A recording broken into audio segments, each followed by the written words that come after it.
Ayan, so what's up everyone? So ngayon magluto ulit tayo ng isang masarap na ulam. So tara. So ngayon po sa isang kawali, maglagay lang tayo ng siguro bali 2 tablespoon ng canola oil. Ayan, tapos po nilagay na po natin yung ating white onion. So yan lang po yung available sa akin that time, kaya yan po yung ginamit ko. Tapos naglagay din po tayo ng garlic. So 4 to 5 cloves po ng garlic, pwede na po yun. Tapos po niyan, halu-haluin lang po natin.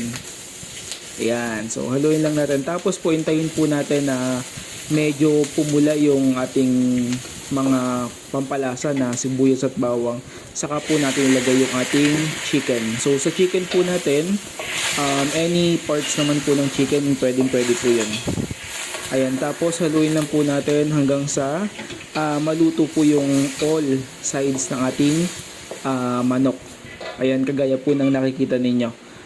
Pagkatapos po nyan, lalagyan po natin ito ng ground black pepper. So 2 teaspoon ng black pepper po, pwede na po yun. Kung gusto nyo mas marami, ay depende na po yun sa inyo. Tapos halu-haluin lang natin hanggang sa kumapit po sa lahat ng ating manok yung black pepper natin.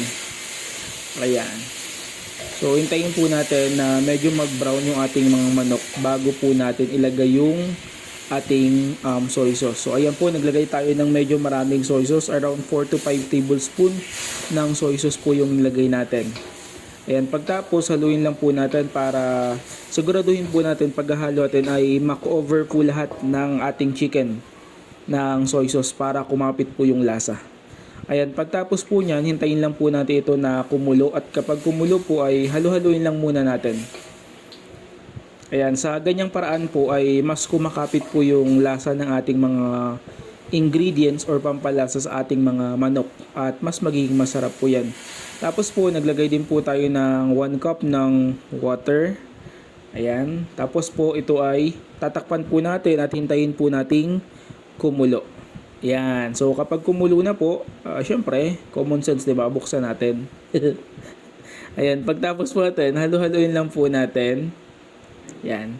So mix lang tayo. Yan, tapos takip lang po uli.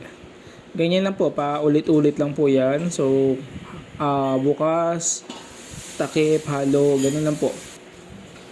Ayan, so kapag medyo konti na lang po yung sabaw natin sa ating manok, naglagay po tayo ng oyster mushroom. So around 20 to 30 grams po yan, konti lang. Yan, tapos mix natin. Tapos po ilalagay na rin po natin dyan yung ating mga hiniwang sitaw. Ayan, so lagay na rin po natin yung sitaw. So ayan, so para healthy po yung ating manok, para complete package na kumbaga. Ayan, pagkatapos po haluin lang po natin ito.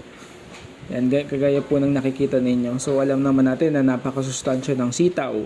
Tapos yung ating mga manok, 'di ba? Meron na tayong protina. Pero din tayong gulay. Tapos tikman po natin, syempre baka minsan may, 'di ba? Baka maalat. So kailangan natin dagdagan ng tubig or walang lasa. So para matimplahan po natin. So kapag okay na po, konting halo lang, tapos siguro isang kulo pa para lumambot po yung ating sitaw naman. So hindi naman yung sobrang lambot, medyo crunchy kasi yun yung masarap sa sitaw po, crunchy. So yung manok naman po natin, dahil sinangkot siya natin kanina, tapos matagal nating niluto sa toyo, luto na po yun. So naglagay din po tayo ng 2 tablespoon ng oyster sauce para mas sumarap syempre. Yan, pagkalagay po natin, haluin lang po natin ito, tapos konting ano lang, okay na yan. So ayan po.